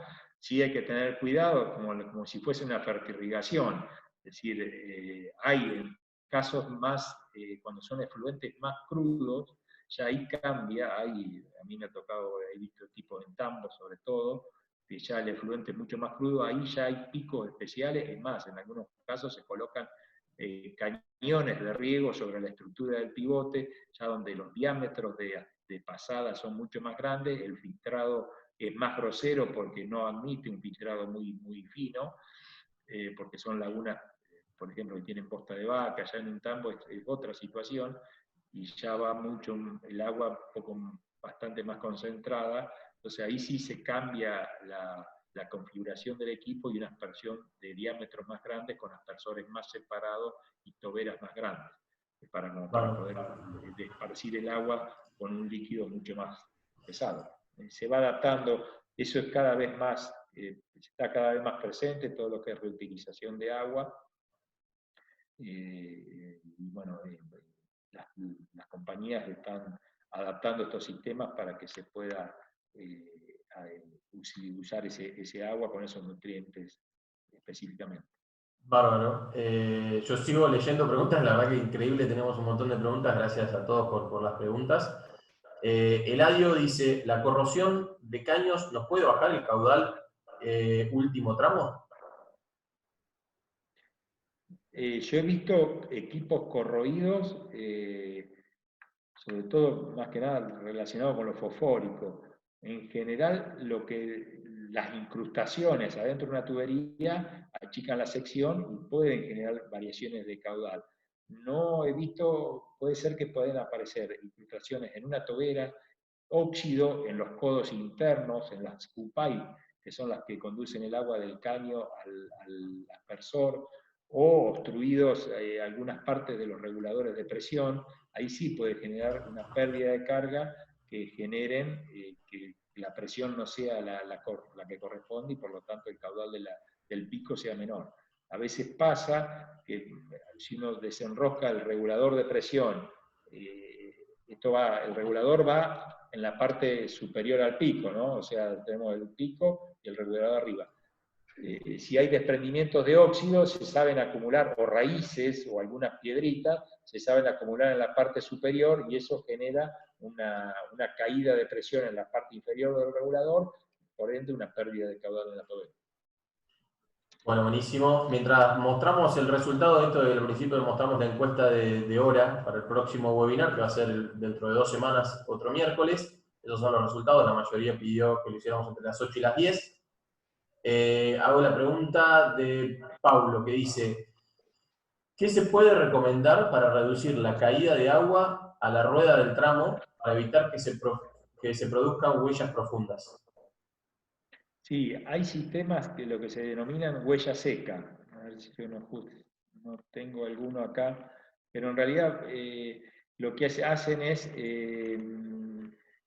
asperjar el agua detrás, una vez que pasó el equipo, o sea, detrás del tren de tracción, o hacia los costados. Entonces se coloca una especie de boomback y el pico, en general son picos de 180 grados, o sea que no giran los 360 grados, sino que asperjan medio círculo y asperjan el agua hacia atrás. Una vez que la torre va sobre una huella lo más seca posible, porque no se logra que sea totalmente seca, y el esparcimiento de agua, por lo menos del pico que está arriba de la torre y de los dos laterales, en general son tres picos que se ponen a 180 grados, asperjan el agua en la parte, una vez que la torre ya pasó por ese lugar. De esa manera se profundiza menos la huella. No en todos casos, a veces hay zonas de barro blanco. Insisto, estamos en una pampa ondulada, a veces hay palanganas, yo le llamo palanganas, y uno cuando pasa por el equipo, el agua que va asperjando termina concentrándose en esas palanganas, y si el suelo no es lo suficientemente poroso o arenoso o que drene bien, se terminan haciendo huellas. Acá ya me alcanza este es un pico de 180 grados que el agua ingresa por acá y sale para una sola dirección, o por lo menos para medio círculo. Bárbaro. Ignacio Biel dice, ¿qué es más eficiente para el cultivo? ¿Priorizar vueltas más rápidas o láminas de agua más eficiente? El requisito de la planta, ejemplo, 6 milímetros diarios o láminas de 20 milímetros. Bueno, ahí esa es una pregunta bastante frecuente y a veces genera algo de confusión. Que la capacidad del sistema sea 6 milímetros por día no quiere decir que yo todos los días tengo que dar una vuelta de 6 milímetros. Es más, yo no lo recomiendo. Es preferible dar una vuelta de 18 milímetros cada 3 días y no una de 6 milímetros todos los días. ¿Por qué? Cada vez que yo doy una vuelta tengo intercepción foliar. En un maíz de 2 metros de altura, esa intercepción foliar hace que después se generen pérdidas por evaporación y no haya una penetración del agua a la zona radicular. Si bien las plantas genéticamente se diseñan para ellas mismas, hacen que el agua que cae sobre las hojas sean conducidas a las raíces, es cierto que también quedan muchas gotas a la exposición solar. Entonces, cada vez que paso con 6 milímetros voy a perder 1 milímetro, por ejemplo, entonces en 3 vueltas perdí 3 milímetros. Ahora, si yo paso una lámina de 18 milímetros, vuelvo a perder 1 milímetro, pero es 1/3 de lo que perdería si todos los días di una vuelta. Otra cuestión fundamental, tampoco dar láminas muy pesadas, porque si yo doy una lámina de 30 milímetros y me llovió, y la lluvia cae sobre un suelo saturado, lo más probable es que tenga escorrentina. Entonces hay que buscar un punto medio. Nosotros decimos que es entre 15 y 20 milímetros para esta zona, de manera tal de poder mantener el agua en las condiciones de humedad y tener una frecuencia más o menos razonable de riego. Por otro lado, lo que sí es importante es que tenemos que poner que el equipo de riego, que en promedio me va a regar 6 milímetros por día, no me coincida con el múltiplo de 24, porque si no voy a estar pasando siempre a la misma hora por el mismo lugar. No es lo mismo la evaporación en una zona a las 12 del mediodía que a las 8 de la tardecita o de la noche. Entonces, si yo hago la vuelta que dé el equipo en múltiplo de 24, el equipo va a pasar siempre al mediodía por el mismo lugar. Yo tengo que lograr que esa vuelta sea 20 horas o 30, pero no múltiplo de 24, cosa que esa zona más castigada, que es la hora del mediodía, se vaya desplazando alrededor de todo el círculo. Muy buena esa observación de los múltiplos de 24.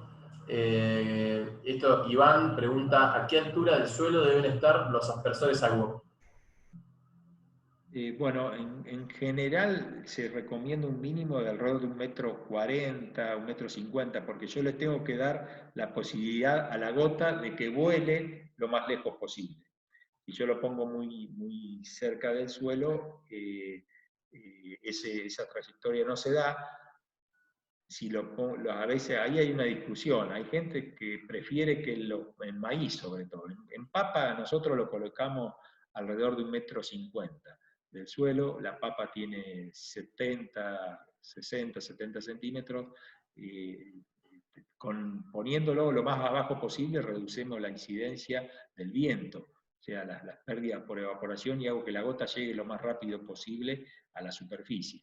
Si yo los pongo muy altos, por ahí logro mayor radio de alcance de la gota, pero la expongo a la atmósfera más tiempo y tarda y la puede desviar el viento. Entonces, en general, se colocan a 1,40 m, 50 m, en maíz se puede colocar un poco más alto, ahí hay una discusión si me va el pico puede ir entre las panojas, el maíz se pierde algo de uniformidad porque chocan las hojas, chocan las gotas contra las panojas, pero achico la incidencia del viento. Entonces, en algunos casos, en zonas muy ventosas, es menor ese efecto que tener el pico entre las panojas. Entonces, hay que ir adaptándolo a cada situación. Y no nos olvidemos que el agua después, una vez que llega al suelo, tiende a uniformizar la humedad y se mueve horizontalmente y los frentes de humedad se tienden a emparejar.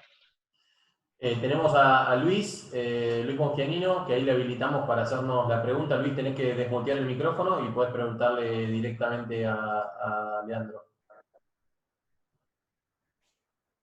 Bueno, si no, mientras sigo, Juan Pablo pregunta, buenos días a todos, una consulta en lo que respecta a los picos para usar el equipo para regar con efluentes.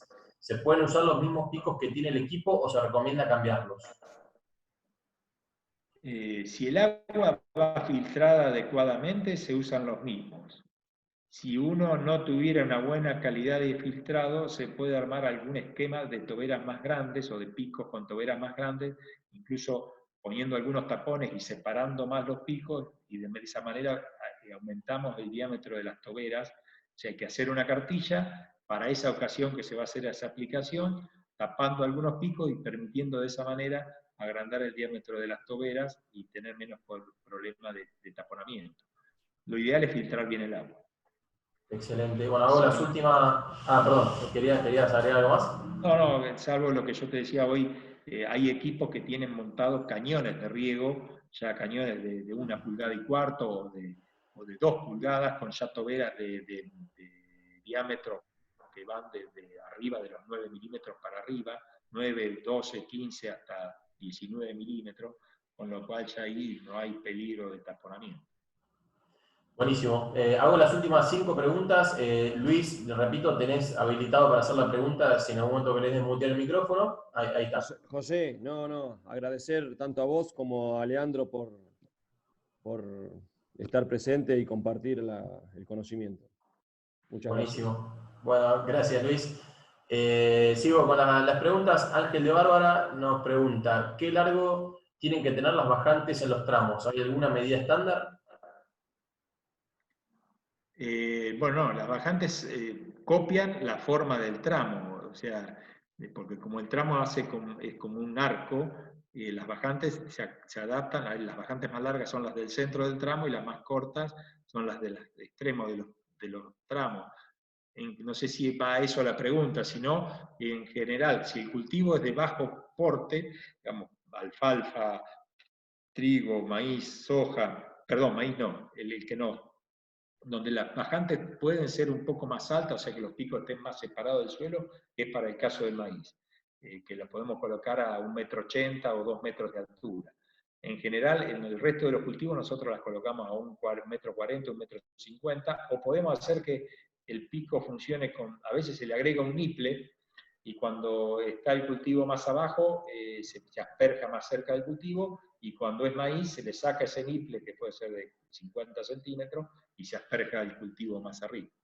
Ahí creo, hago una acotación, que hay una relación de compromiso con lo que decía recién del porte del cultivo, entre que el aspersor no golpee para dañarse o romperse, y tampoco que quede muy alto como para tener deriva o evaporación, ¿no? Exacto. Perfecto. Bueno, Cristian nos pregunta, ¿cómo puedo asegurar que las ruedas sigan el mismo recorrido un mayor tiempo? Sí, a lo que hablábamos al principio, clave y fundamental que la pirámide esté bien anclada. Segundo, que el equipo esté lo más alineado posible para que pueda funcionar en cualquiera de los dos sentidos y pisar sobre la misma huella que ya ha generado.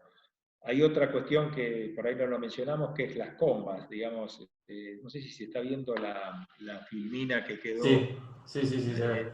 Acá, en este lugar, por el caso de Valley, se colocan unos suplementos para que, digamos, el pivote describe, las torres de los pivotes describen una circunferencia, no una recta. Entonces lo que se hace es colocar unos suplementos de manera tal que las ruedas tengan una cierta convergencia y en vez de querer seguir derecho, describan esa circunferencia y no generen tanta tensión sobre la pirámide. Esa convergencia se mide, lo que nosotros decimos las combas de la rueda, es de alrededor de 38 milímetros en la primera torre y de ahí vamos descontando 6 milímetros a medida que nos alejamos, segunda torre, tercera, son 6 milímetros menos, hasta que quedan con una convergencia de alrededor de 5 o 6 milímetros en las torres del final. En general, eso es para generar, digamos, menor tracción sobre la pirámide. Siempre hay que tener en cuenta que estos sistemas están preparados para trabajar a tracción. Es conveniente que las torres traccionen y no que compriman. El tramo es débil cuando nosotros le generamos una compresión. Y si una torre, por X motivo, por la huella o porque se desalineó y yo estoy queriendo alinear el equipo y no estoy respetando la longitud original, imagínense que yo tengo, no sé si me ven el dedo, pero el equipo se desalineó y quedó en esta posición y yo quiero alinearlo de prepo, fíjense que esta distancia es mucho mayor que esta. Entonces yo genero efecto de compresión sobre los tramos y puedo volcarlo a un tramo. Entonces siempre cuando hay un problema de ese tipo, hay que tratar que el equipo recupere su largo original, como si fuese un bandoneón, yo lo estiro hasta que el equipo recupera su largo original y no lo trato de comprimir y alinearlo de prepo porque ahí puedo volcar alguna torre. Buenísimo. Aprovecho, vamos a hacer las últimas 4 preguntas. Hay muchísimos agradecimientos, Leandro, y felicitaciones por la presentación. Carlos Villani nos pregunta, ¿qué recomiendan para evitar el robo de cables? Bueno, primero, en las zonas más complicadas, que son las que están sobre la ruta y cerca de los centros urbanos, nosotros en algunos casos recomendamos sacarlos en invierno los cables. O sea, colocar el equipo mirando, no dejarlo mirando a la ruta, si lo puedo dejar en alguna posición que esté lejana a la ruta y a su vez que esté el equipo, el voladizo mirando hacia el casco, eso es lo más conveniente. Y después hay sistemas de alarma que detectan el robo de cable, o sea, aún sin el equipo funcionando, si alguien secciona el cable, se dispara una alarma y avisa. Otra cuidado que hemos hecho, o recomendación, es tratar de ubicar los cables sobre los tensores con abrazaderas cada 1 metro, abrazaderas de alambre o abrazaderas de metal o plástico. El plástico se reseca con el tiempo, pero es decir, si alguien va con intenciones de robar un cable y ve que está amañado cada 1 metro, es mucho trabajo y generalmente no lo roban, no buscan lo fácil. Y eso lo mismo se puede hacer sobre el caño del cable o sobre los tensores. Están esas dos posibilidades, de dejar el cable con abrazaderas más cercanas sobre el caño o sobre los tensores y abrazaderas cada 1 metro, de manera tal de que se desaliente, o sea, el trabajo sea tal que desaliente la intención del robo, ¿no? Y las alarmas también, eso a veces una alarma sonora, aparte de que dispara una señal de teléfono, una llamada telefónica, una alarma sonora también intimida. Buenísimo. Para los que les interese, Carlos, desde Ponce, como hacemos monitoreo de equipos, el sistema permite hacer esto, así que si te interesa, después nos contactás y te contamos. Mientras le habilitamos el micrófono a Franco, que tiene para hacer una pregunta, te hago otra que hizo Cristian Chávez. En realidad son dos, las voy a agrupar. La primera dice, ¿qué tipo de sistema o equipo de fertilización recomendarías, teniendo en cuenta que en caso de pivot debemos regar y fertilizar gota a gota de manera constante? Y la segunda dice, en Perú colocamos un cierto número de arandelas por ruedas, según la torre donde se ubica, a fin de mantener la convergencia de las mismas. ¿Recomendarías esa metodología? Sí, en el caso de Valley, la convergencia de la rueda se da con suplementos que son tuercas o en realidad son unas chapitas U que se colocan en este punto entre el soporte del diferencial y el diferencial, de manera tal de que le cambia el paralelismo, digamos, del diferencial con el eje. De equipo de fertilización, nosotros usamos, son bombas de diafragma, de caudal constante, donde uno regula la recorrida del émbolo de ese diafragma, y de esa manera son bombas de 300 litros por hora. Ahí lo que hay que relacionar es la capacidad, digamos, la dosis que yo quiero aplicar en litros por hectárea, sale de multiplicar el caudal de inyección de esa bomba, que puede ser 300 litros por hora, y la velocidad del equipo, en realidad que está relacionada con el timer o el tiempo de rotación del equipo, eso se traduce en hectáreas por hora. Entonces yo digo, bueno, quiero aplicar 100 litros por hectárea, sé que mi equipo hace 2 hectáreas por hora, bueno, sé que mi bomba tiene que inyectar 50 litros por hora. Es una relación matemática, eso se las podemos agregar también, o en algún momento lo colgamos después para alguna explicación adicional, ¿no? Perfecto. Franco, tenés habilitado el micrófono si querés hacer la pregunta. ¿Cómo les va? Buenos días. Leandro, te quería hacer una consulta en cuanto a por qué un equipo puede ser que marque mucha huella. Pues nosotros tenemos un equipo que, a diferencia de otros dos, que marca muchísimo la huella. Puede ser por un exceso de presión en los neumáticos, o por qué se podría deber eso. Y la presión en los neumáticos puede influir, mucha presión hace que la rueda sea más rígida y descargue en menor superficie todo el peso de la torre, que la presión esté 18 libras, un poquito menos, hace que la cubierta se amolde mejor y distribuya en mayor superficie su peso. Eso es el primer punto a controlar. Segundo punto, el tipo de suelo, viste que a veces no todos los suelos son iguales.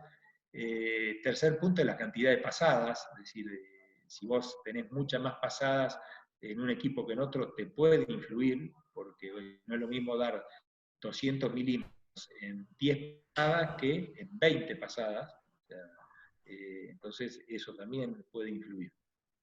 Buenísimo. Sigue habiendo agradecimientos. A todos les recordamos que el 1 de julio vamos a hacer el próximo webinar. Seguimos con esta filosofía de transmitir buenas prácticas. Juan del Río dice, Leandro, en momentos de mucho viento, ¿qué es mejor? ¿Equipo lleno de agua o equipo vacío? ¿Problema de vuelco? ¿Alguna recomendación? Sí, primer recomendación es cuando uno tiene el equipo parado, es ponerlo de punta hacia los vientos más fuertes y preponderantes. Sudeste, por ejemplo, los vientos más fuertes son del oeste o del sur. O sea, durante el invierno hay que dejar el equipo apuntando hacia el sudoeste. Todos hemos tenido tornados o temporales muy fuertes, ha pasado por 2 equipos pegados prácticamente, en algún caso no pasó nada, y al otro que lo agarró de costado el viento lo volcó. Tienen que ser ráfagas de viento de más de 160 kilómetros por hora, pero puede pasar eso. Si lo agarra con agua, digamos, te viene un temporal de golpe, en general con agua el equipo es más pesado, pero en el medio de un temporal, si vos tenés el equipo parado, salir a llenarlo con agua es peligroso. Entonces lo que se recomienda es dejarlo apuntando cuando el equipo no se va a usar durante un tiempo muy grande, o si estamos previendo por una alerta meteorológica que nos da el tiempo para poder acomodar el equipo, dejarlo apuntando hacia donde vienen los vientos más fuertes.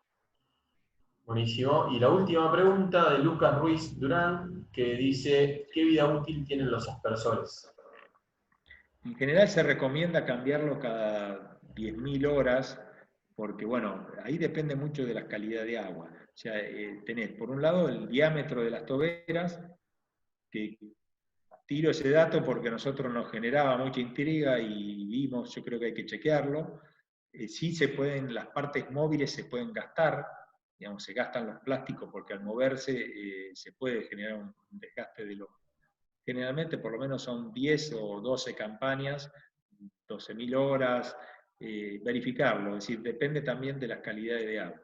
Y la otra cuestión es los resortes, que los reguladores de presión estén funcionando con lo que dicen, que también se puede hacer un chequeo. Pero en general se puede lograr que los sistemas por lo menos funcionen al menos 10, 12 años sin tener que hacer un recambio. A veces hay obsolescencia también, porque nosotros los primeros picos allá en el 93 eran un estribito sencillo con toberas de bronce. Algunos equipos todavía lo tienen a eso y siguen regando razonablemente bien, y después fue evolucionando la tecnología hacia otro tipo de picos con partes móviles que fueron más eficientes en la distribución de agua. Bueno, buenísimo. Yo, para dar un cierre, quiero agradecer a todos, mencionar que te agradezco a vos, Leandro, la verdad que estuvo impresionante la presentación, creo que la cantidad y calidad de las preguntas demuestra eso, además tuvimos casi 100 conectados, 100 personas en vivo de vuelta, que para lo que es riego por pivote es un numerazo. Y como cierre, pedirte si nos podés dejar un tip. Si tuvieran que llevar una buena práctica para todos los que están preparando los equipos para la campaña que se avecina y tienen que empezar a regar, un buen tip como para tener en cuenta. Sí, a ver, me ha tocado dar este tipo de charlas con los encargados y los dueños de los equipos. Cuando está el dueño, generalmente el dueño sabe que cada milímetro cuenta y que cada milímetro cuesta, aparte de contar, porque se traduce en producción, y un equipo parado no es lo mismo que un equipo en funcionamiento. Cuando quien opera el equipo no es el dueño, creo que hay que asociarlo de manera tal de que su ingreso de alguna manera tenga un plus por la cantidad de milímetros que riega, de manera tal de que no le sea indiferente a un encargado de un sistema que el equipo esté parado o no. O sea, hacerse dueño, yo le digo, háganse dueños del sistema.